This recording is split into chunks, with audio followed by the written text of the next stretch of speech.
Okay, I'm going to talk about two different realities that we are kind of fostering in the United States right now. So, there's the real world, okay, and that's the world where you talk to people directly and you see each other for your similarities rather than your differences. And then there's the reality on technology, the technological reality, I'll call it. The reality that is being propagated on media and social media, okay, on in mainstream media. And that reality, the technological reality, is fostering division. And the reason it fosters division is because ad revenue. And it's that simple. It's literally ad revenue. So these corporations, these media corporations, social media companies, they all of their most of their profits come from ad revenue. And what happens is, in order to maximize their ad revenue, maximize their profits, they push controversial content. The algorithms, the machine learning algorithms that push content to you, and even the narratives they push in mainstream media, they are divisive because divisive content gets eyeballs. Okay, humans are naturally inclined to be drawn towards divisive, controversial content when they are in stressful environments. And so these algorithms, again, they push the divisive content because it gets them more profits, it gets them more clicks, more ad impressions.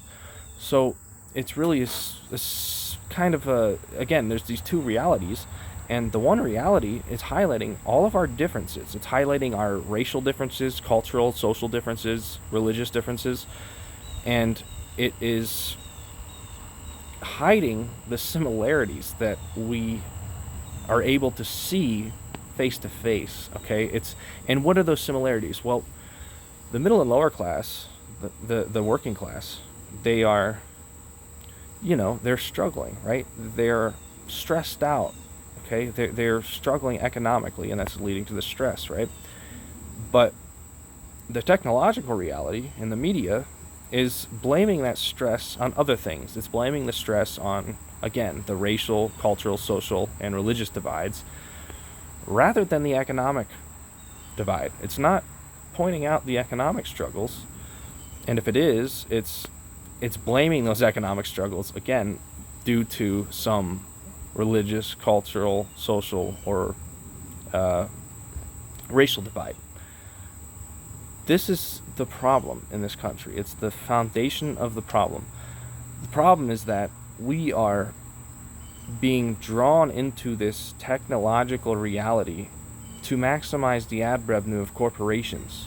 Okay, and here's the thing: the media and social media companies, again, they most of their revenue comes from ad revenue. So the corporations who buy that ad space, like Coca-Cola or whatever, they buy the ad space, and then they pay, again, the media corporations for that ad space. The media corporations then prop up politicians who will support the economic policies that support the profits of the corporations. It's a circle of profit. There's 3 points on this circle, okay? The profits go from the corporations who buy the ad space for the media corporations, the mainstream media and social media, and then those social media platforms, the media platforms, they prop up the Democrat and Republican establishment candidates. And then they manipulate the public into voting for one of those two.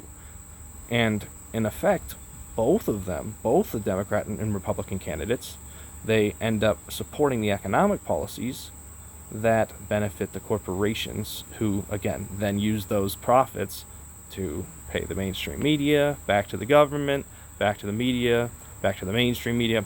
It's a circle of profit.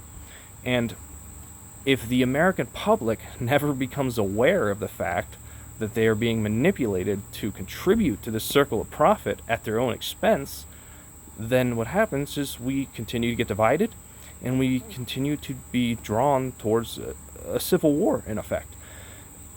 Instead of actually electing politicians that represent our interests, instead of actually voting outside of the mainstream media's paradigm that contributes to the circle of profit, we blame our fellow working class citizens along racial, political, social, and cultural divides, and religious divides, and we miss the class war that is actually the cause of those divides. The class war, the stress that you get from the economic stress that the economy is putting you in, is allowing all of those other divides to fester. And if we don't attack the source, the economic inequality, if we don't attack that problem, then they continue to fester. And if we continue to blame those other festering divides, then we feed into the vicious cycle, okay? And the end result, again, is revolution, a violent revolution. And the alternative to that violent revolution is a peaceful economic revolution where the U.S. public actually becomes conscious of why or how they are being manipulated by this technological reality. If we continue to be led into this technological reality just, again, to feed the profits of the corporations, we lose the perception of our similarities with our fellow working class citizens. And again, the result of that is a violent revolution. On the other hand, if we become conscious of it and we vote outside of the mainstream media's paradigm, we vote for these candidates who are being swept under the rug, okay, shoved to the side by mainstream media, or maybe not even addressed by the mainstream media at all. If we vote for those candidates, then we end up actually electing politicians that represent our interests. And what will happen is the wealth inequality will ease, the stress from that economic inequality will ease, and the result will be a peaceful economic revolution where the working class finally sees themselves for their similarities rather than their differences. And in effect, again, the wealth inequality decreases, the stress decreases, and the end result is basically that we unify rather than divide. That's the pattern here. It's that when we live in the real world, that's a unifying world. But when we live in the technological reality that only operates to maximize ad revenue, we live in a different reality. We live in a divisive reality that is very bad for the future of this country and the world. So if we compare the United States to China, for example, China is building roads, this Belt and Road Initiative. They're building roads in the east, and they're making economic ties with all these African nations and Middle Eastern nations. Meanwhile, the United States is burning bridges, the bridges that they already have, and they are building military bases around the world. So the American public has been manipulated into voting for politicians that support this military-industrial complex, who, again, then that military-industrial complex, they feed the wars, and the wars draw resources away from the United States working class where the resources are needed. And then the end result is we, again, get divided amongst each other, and we eat each other from the inside out. So these China and these other Eastern nations, they're the BRICS nations, they're working together to create a better world, and we are destroying it, okay? We are going to end up eating ourselves from the inside out if this continues. These other nations, they don't even need to invade us. They don't need to start wars with us, because they can see they can see the future. The future is that the United States, if they don't start prioritizing themselves, if we don't start voting for politicians that actually represent our interests, then we're just going to destroy ourselves. We're going to lead to a violent revolution. Now, we don't want this, okay? We want that peaceful economic revolution.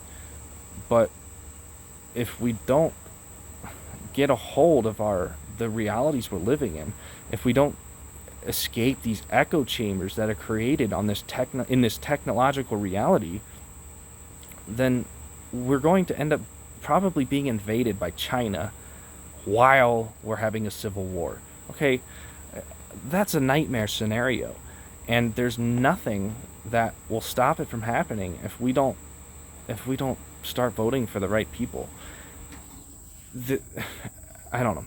You need to think about where you get your beliefs from, because if you're getting your beliefs from the mainstream media, you have to understand that, or even social media, or if you're in an echo chamber, you have to understand that those beliefs are literally designed to maximize ad revenue for corporations. That's it. That's all it's designed for. This technology that we've invented with these microchips and these cell phones and the smartphones and the screens and the internet, it has enabled so many possibilities, and I don't even think we've began to understand the extent of those possibilities. But it's just a tool at the end of the day. Okay, it's a tool. The internet is a tool like a hammer. Okay, you can use a hammer to kill, you can use a hammer to destroy, or you can use a hammer to build. And it's ultimately our choice how we use the hammer that is the internet and that is technology.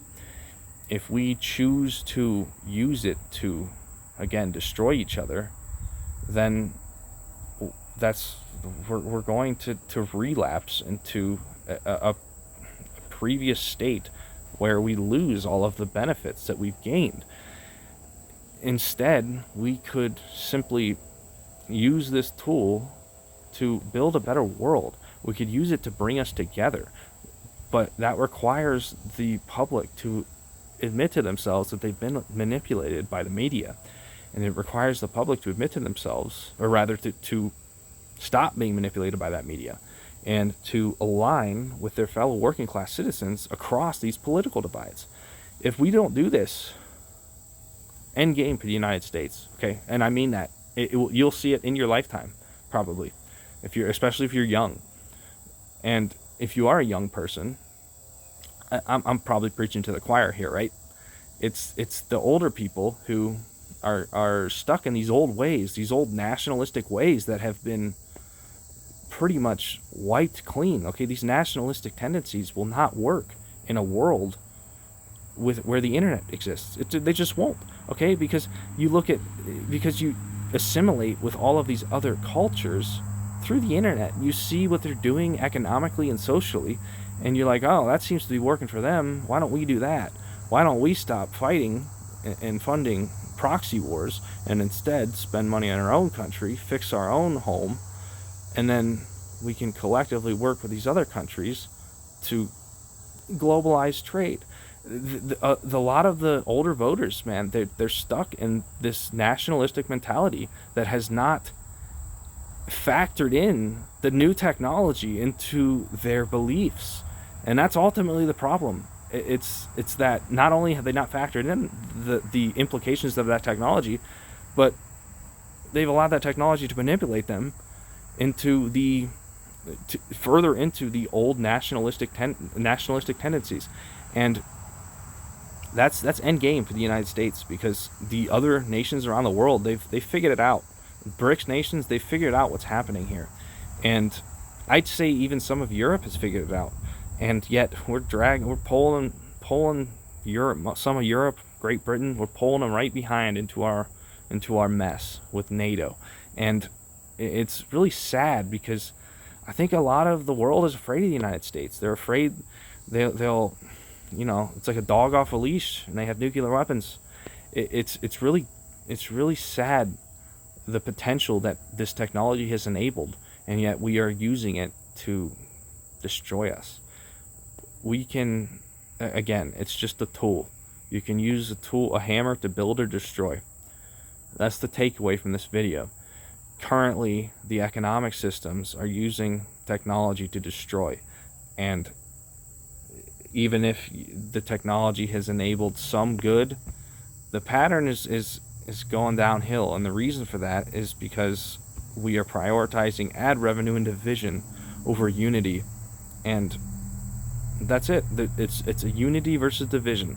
If we work together, if we set our differences aside and fix the economic struggles, then all of our stress eases. People act like because it's always been a struggle in the past, it has to be that way. But the thing is the one thing that always is guaranteed is change. It's always guaranteed. Again, a lot of the older voters have not factored in the implications of technology on the world. And it's because they were raised without it and they don't understand it. And if you look at what it's done, it has been used as a tool for destruction. So maybe these older people look at the technology as the devil or something, right? In reality, the younger people know that this technology is not going anywhere. And if we don't get a hold of it, we're going to find ourselves in a world war, and nobody wants that. I personally, if this country puts up a draft, I will start a revolution against the U.S. government before I am drafted to fight in a foreign country. I think a lot of young people think the same way I do on that. The bottom line is that we need to stop being led into these nationalistic tendencies and these by the mainstream media, into these tendencies that seek nothing but to maximize ad revenue through divisive content. We need to focus on unity. We need to work together, and that means we need to take control of the way that this technological reality has manipulated us. You have to admit that it has manipulated you, okay? And if you don't, you are going to continue to be divided along those fake divides and be completely oblivious to the fact that the economy is the reason for those festering divides. So just give that a little thought. Thanks for watching.